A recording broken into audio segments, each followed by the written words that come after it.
ये futures market क्या है? फ्यूचर्स में ट्रेड करना है लेकिन उसके बारे में कुछ इंफॉर्मेशन नहीं है। फ्यूचर्स में ट्रेड करने के लिए कैपिटल कितना चाहिए, इसमें मैक्सिमम प्रॉफिट कितना हो सकता है और मैक्सिमम लॉस कितना हो सकता है, ऐसे कई सारे आपके दिमाग में क्वेश्चंस होंगे। लेकिन आपके सभी क्वेश्चंस के आंसर्स आपको आज के इस वीडियो में मिलने वाला है। सो नमस्कार दोस्तों, मैं अमित गज्जर आपका एडीएस वेब बिल्डर में फिर से स्वागत करता हूं।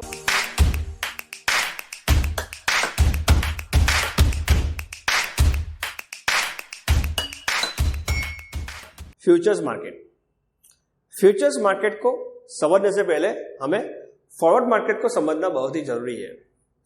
अगर आपने फॉरवर्ड मार्केट को समझ लिया तो फ्यूचर्स मार्केट को समझना बहुत ही आसान हो जाएगा। तो चलिए समझते हैं फॉरवर्ड मार्केट को।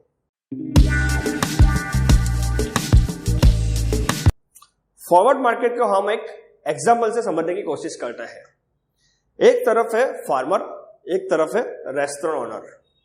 फार्मर और रेस्टोरेंट ओनर एक डील करते हैं, यानी कि वो डील 6 महीने पहले कर देते हैं। यानी कि फार्मर यहां पे गेहूं का उत्पादन करता है और एक तरफ रेस्टोरेंट ओनर है जिसको बल्क क्वांटिटी में गेहूं चाहिए। अभी वो लोग 6 महीने पहले एक डील करते हैं अपने अपने बेनिफिट सोच के। यहां पे रेस्टोरेंट ओनर सोचता है कि आफ्टर 6 मंथ गेहूं का दाम 35 रुपीज पर केजी हो जाएगा। उससे अच्छा अभी से मैं फार्मर के साथ एक डील कर देता हूं। तो वो फार्मर को बोलता है कि 6 महीने के बाद मेरे को इतना क्वांटिटी 30 रुपये पर केजी देगा। तो यहां पे फार्मर एग्री हो जाता है। तो फार्मर क्यों एग्री होता है? तो फार्मर भी अपना बेनिफिट सोचता है कि अभी मैं ये रेस्टोरेंट ओनर से डील पक्की कर लेता हूं, नहीं तो 6 महीने के बाद अगर गेहूं का दाम कम हुआ यानी कि 25 रुपया पर केजी हो गया तो उसको नुकसान हो सकता है। तो यहां पे फार्मर भी अपना मुनाफा सोच के रेस्टोरेंट ओनर से एक डील कर लेता है। तो दोनों अपना अपना मुनाफा सोच के एक डील करते हैं 6 महीने पहले। यहां पे आप सोचिए कि 6 महीने के बाद यानी कि गेहूं अभी डिलीवर करने का टाइम आ गया।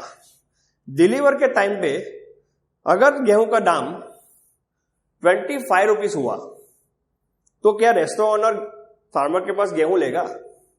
नहीं लेगा।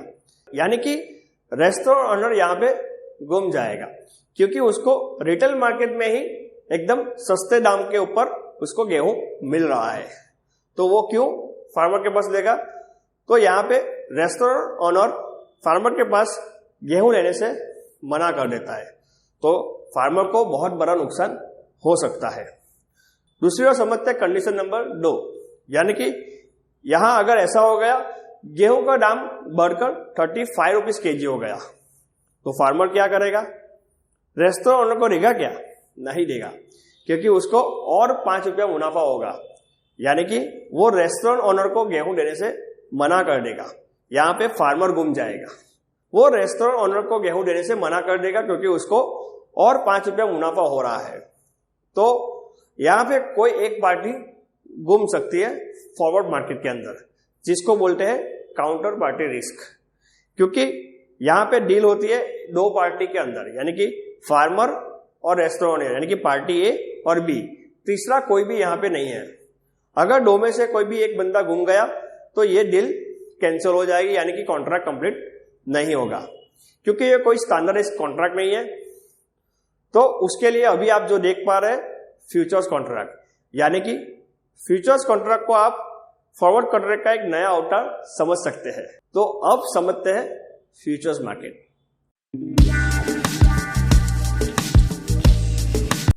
फ्यूचर्स मार्केट क्या है? तो फ्यूचर्स मार्केट की सबसे पहले हम डेफिनेशन को देख लेते हैं। In a futures contract the buyer and the seller agree to buy and sell a specific amount of underlying asset at a future date or at a particular price. The derivative exchange guarantee the settling of contract upon expiry. यानी कि यहां पे क्या है? Derivative exchange guarantee the settling of contract upon the expiry. यहां पे कोई एक गारंटी ले रहा है ये कॉन्ट्रैक्ट की। तो वो कौन है? जिसको बोल सकते हो सेबी। सेबी यानी कि security exchange board of India. अभी ये सेबी क्या है उसके बारे में अगर आपको नहीं पता है तो उसके ऊपर भी हमने वीडियो बनाया है। अगर आपने वो वीडियो नहीं देखा है तो आई बटन के ऊपर लिंक दिया है, वहां पे जाके हमारा वो वीडियो आप देख सकते। ये जो फ्यूचर्स मार्केट है वो फॉरवर्ड मार्केट से थोड़ा अलग है, यानी कि ये एक स्टैंडर्डाइज कॉन्ट्रैक्ट है। यहाँ पे सेबी नाम की एक रेगुलेटेड ऑथोराइज बॉडी है जिसका रूल्स एंड रेगुलेशन सबको फॉलो करना पड़ता है। तो यानी अगर आपने फ्यूचर्स कॉन्ट्रैक्ट के अंदर आपने एक बार एंट्री ली तो ये कॉन्ट्रैक्ट आपको एनी हाउ कंप्लीट करना ही पड़ेगा। ये एक स्टैंडर्डाइज कॉन्ट्रैक्ट है। फ्यूचर्स में अगर आपको ट्रेड करना है तो कई सारी ऐसी स्क्रिप्ट है जैसे कि स्टॉक्स, करेंसी, कमोडिटीज और इंडेक्स के अंदर भी आप फ्यूचर्स के अंदर ट्रेड कर सकते हो। अभी फ्यूचर्स मार्केट में और कई सारे ऐसे बेनिफिट्स हैं, जैसे कि एक था काउंटर पार्टी रिस्क और दूसरा था लिक्विडिटी रिस्क, यानी कि वहां पे पार्टी ए और पार्टी बी दो ही पार्टी के बीच में एक कॉन्ट्रैक्ट होता था, लेकिन यहाँ पे पार्टी ए, पार्टी बी, पार्टी सी ऐसे कई सारे नंबर्स ऑफ प्लेयर्स यहाँ पे फ्यूचर्स कॉन्ट्रैक्ट के अंदर ट्रेड करते हैं। तो यहाँ पे कोई भी ऐसा लिक्विडिटी रिस्क यहाँ पे आपको नहीं रहेगा। और दूसरा काउंटर पार्टी रिस्क का भी यहाँ पे रिस्क नहीं रहेगा, क्योंकि जैसे मैंने बताया आपको कि एक बार आपने फ्यूचर्स कॉन्ट्रैक्ट के अंदर एंट्री ले ली तो आपको ये कॉन्ट्रैक्ट एनी हाउ कंप्लीट करना ही पड़ेगा। तो ये एक स्टैंडर्डाइज कॉन्ट्रैक्ट है, आप यहाँ पे अपनी मन मर्जी के हिसाब से ट्रेड नहीं कर सकते हैं। तो अब समझते हैं प्राइसिंग ऑफ फ्यूचर्स कॉन्ट्रैक्ट।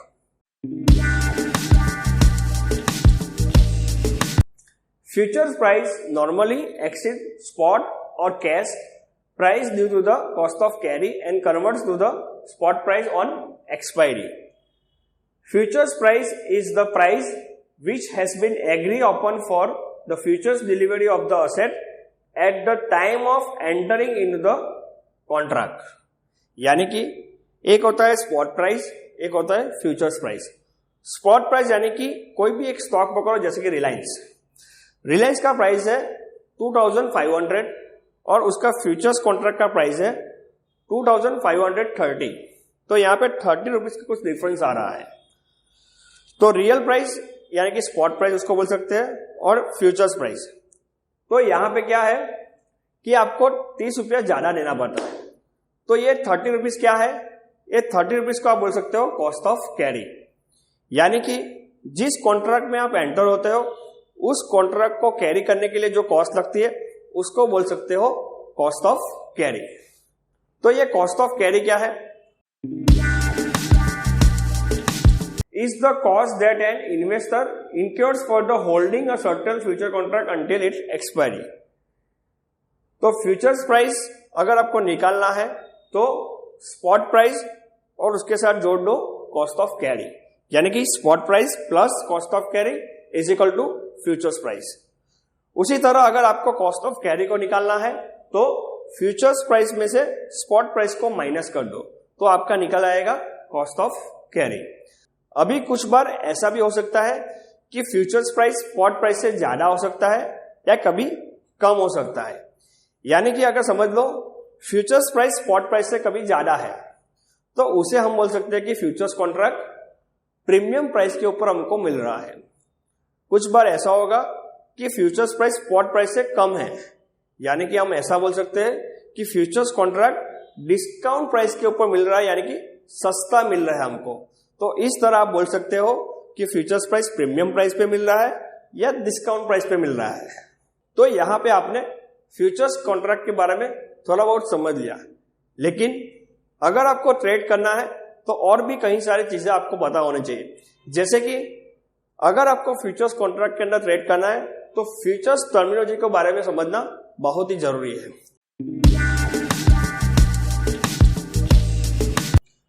तो फ्यूचर्स कॉन्ट्रैक्ट एक स्टैंडर्डाइज कॉन्ट्रैक्ट है।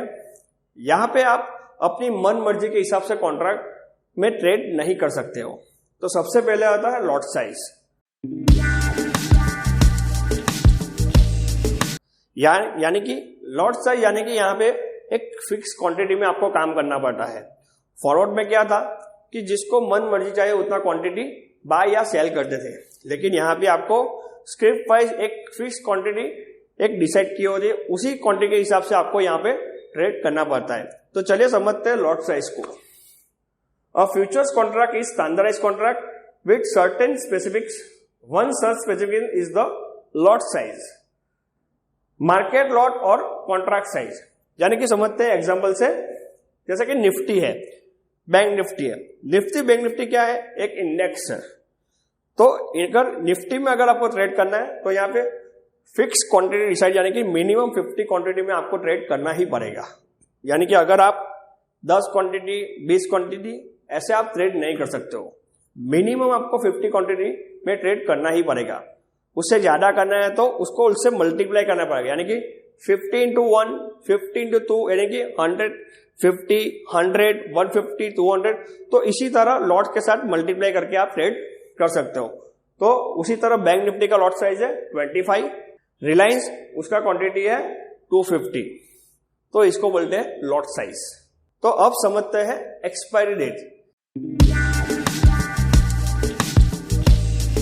यानी कि हर एक कॉन्ट्रैक्ट की यहां पे एक एक्सपायरी होती है, यानी कि एक वैलिडिटी होती है। तो expiry date, the expiry date is the date on which the buyer and seller of a future contract have to the honor their obligation as per the contract specification.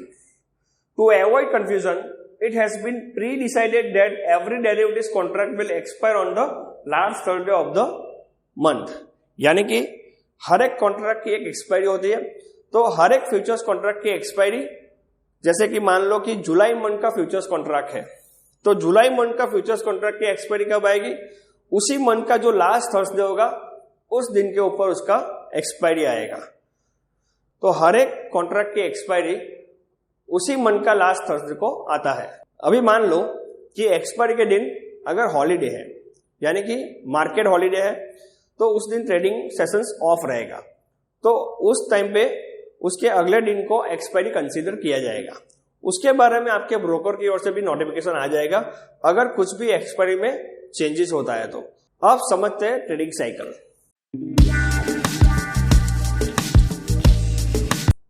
यानी कि जैसे हमने एक्सपायरी समझा कि हर एक कॉन्ट्रैक्ट की expiry उसी month का लास्ट थर्सडे को आता है। तो आप कोई भी कॉन्ट्रैक्ट पकड़ लो तो उस कॉन्ट्रैक्ट का 3 एक्सपायरी आपको दिखेगी, यानी कि इसको बोल सकते हो ट्रेडिंग साइकिल। अ ट्रेडिंग और contract cycle is the time duration for which a futures contract traded on the exchange in India. There are the 3 futures contracts available at a given time based on their expiry date. यानी कि आप किसी भी time trade करना चाहते हो तो आपको 3 कॉन्ट्रैक्ट आपको कभी भी अवेलेबल मिलेगा, जैसे कि करंट मंथ, नियर मंथ और फार मंथ। तो समझते हैं, जैसे कि रिलायंस है तो रिलायंस का कॉन्ट्रैक्ट करंट मंथ हो गया जुलाई, नियर मंथ यानी कि अगस्त, फार मंथ यानी कि सितंबर। तो जुलाई, अगस्त और सितंबर ऐसे 3 कॉन्ट्रैक्ट आपको रिलायंस के अंदर ट्रेड करने के लिए मिलेगा। तो उसी तरह आप सभी कॉन्ट्रैक्ट में आप ऐसी 3 तरह की ट्रेडिंग साइकिल आप देख सकते हो, करंट मंथ, नियर मंथ और फार मंथ। तो आगे समझते हैं margin concept.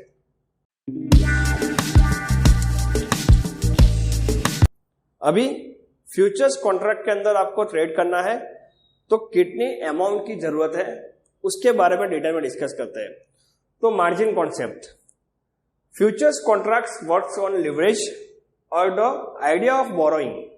Whenever you want to take a positions, you don't have to pay the full lot value. You only need to pay certain percentage of the lot value to take a position in a futures contract. अभी आपको futures contract के अंदर trade करना है तो यहां पे आपको मार्जिन मिलेगा, यानी कि यहां पे आपको फुल अमाउंट पे करने की जरूरत नहीं है।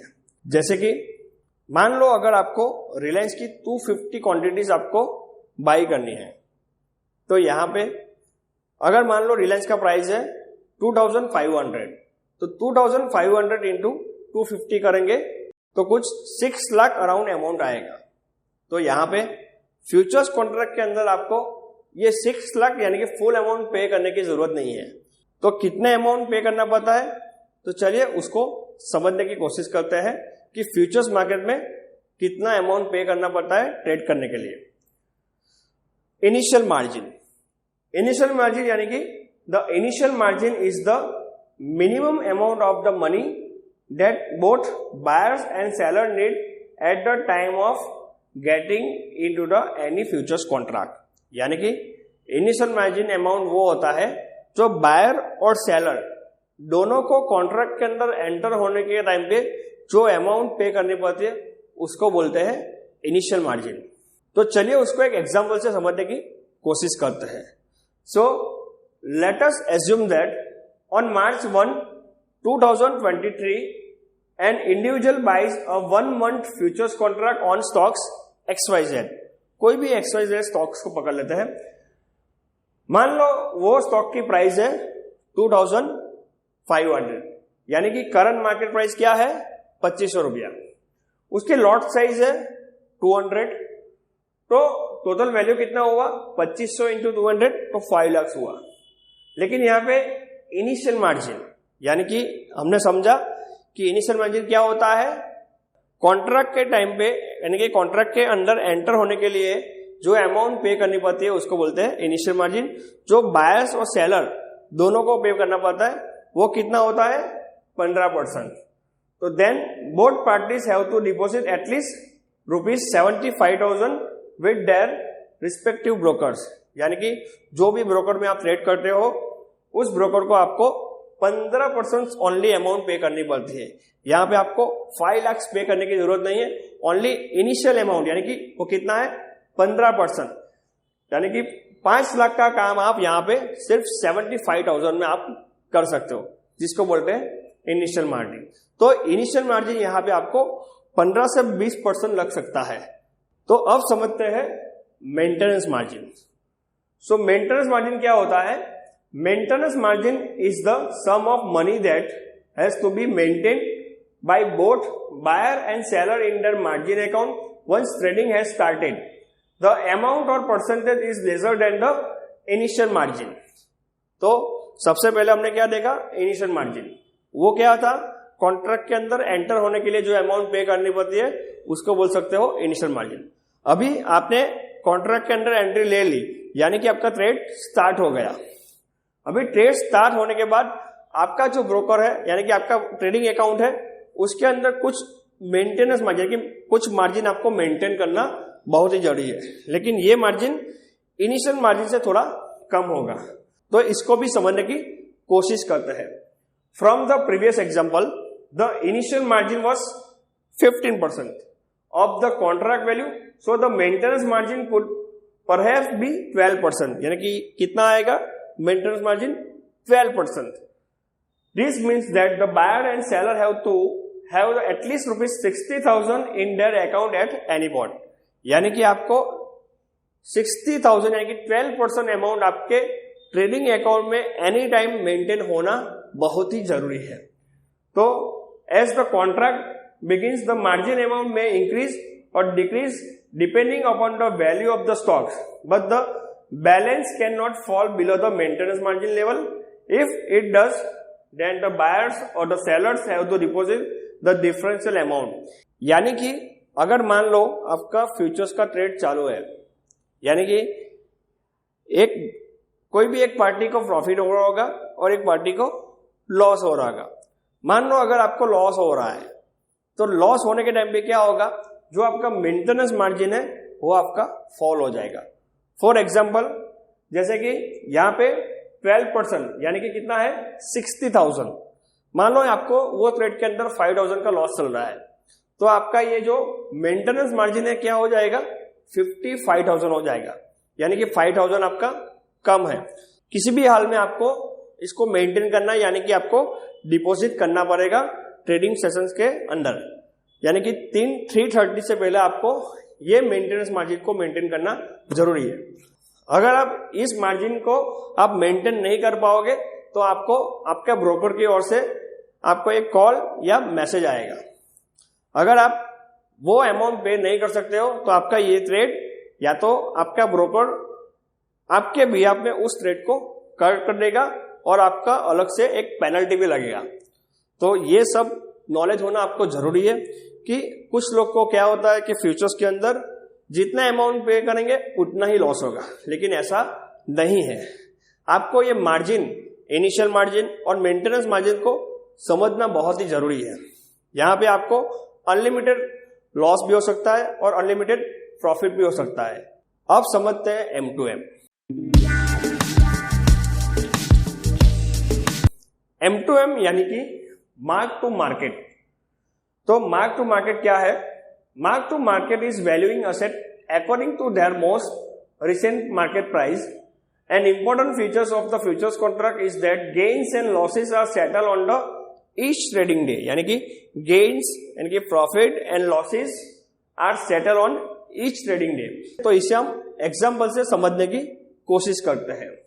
If an investor buy one lot of stocks A, futures of 200 shares on March 2, 2023 at a price of 2,500, he is required to deposit a margin, यानी कि इनिशियल मार्जिन कितना? 15% ऑफ द लॉट वैल्यू। तो 15% into 200 into 2,500 तो कितना आएगा? 75,000। On मार्च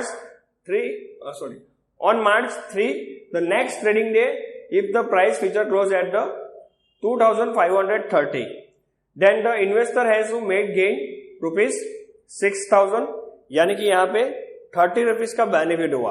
यहाँ पे lot size कितना था? 200। तो 30 इंटू 200 करेंगे कितना आएगा? 6,000 का यहाँ पे आपको प्रॉफिट हो रहा है।